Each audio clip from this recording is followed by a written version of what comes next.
Welcome to The Explainer. Today we're diving into a classic, tragic, short story that asks a pretty unsettling question.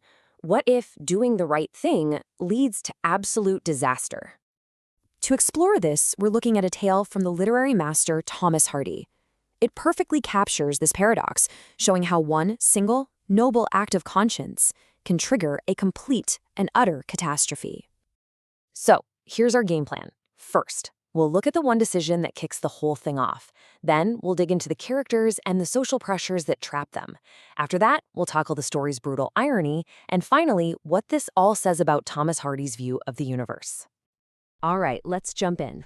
Our story starts with a man, Mr. Millborne, and after 20 long years of silence, his conscience suddenly wakes up and tells him he needs to fix a major wrong from his past. So here's the deal. He decides he's going to marry the mother of his now adult child. He thinks he's finally taking control, using his free will to do good. But, and this is the whole point, that single, well-meaning choice becomes the first domino in a tragic chain reaction that he is completely powerless to stop. And this brings us to the key idea for understanding this whole story, fatalism.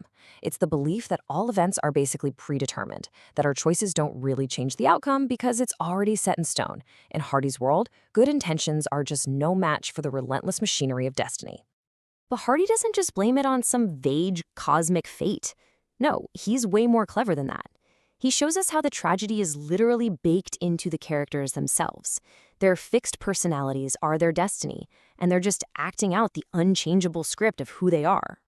And just look at this, it's like these three personalities are puzzle pieces that can only fit together in one tragic way.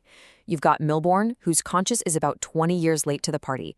Then there's Leonora, the mother, who's a pragmatist. She's moved on, and she just sees this loveless marriage as a practical fix.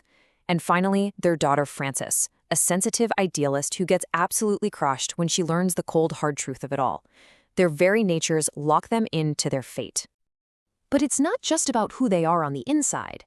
Hardy shows how these characters are also caught in a vice grip of external forces, specifically the crushing pressures of time and society. I mean, timing is everything, right?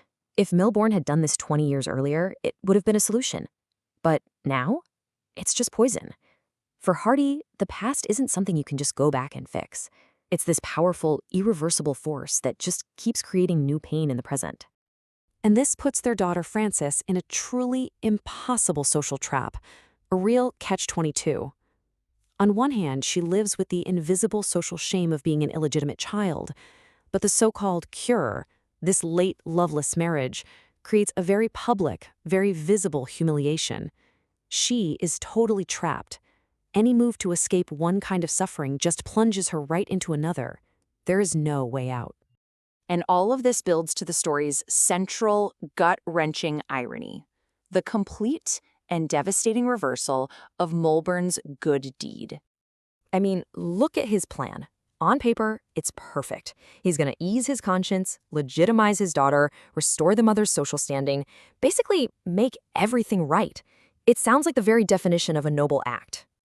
But the reality is a complete nightmare, a horrific inversion of his plan. The home turns toxic. Frances learns the humiliating secret she was protected from her whole life.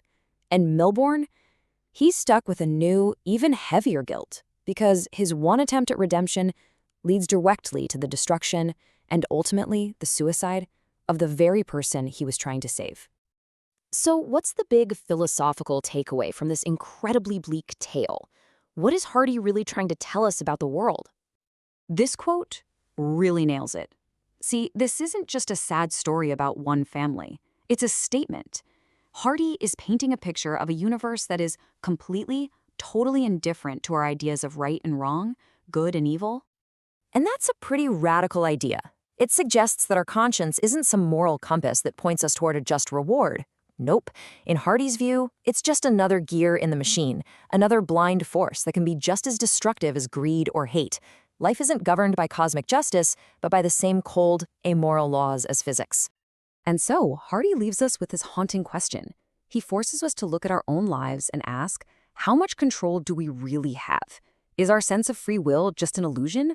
Are we just actors playing our parts in a story whose ending has already been written?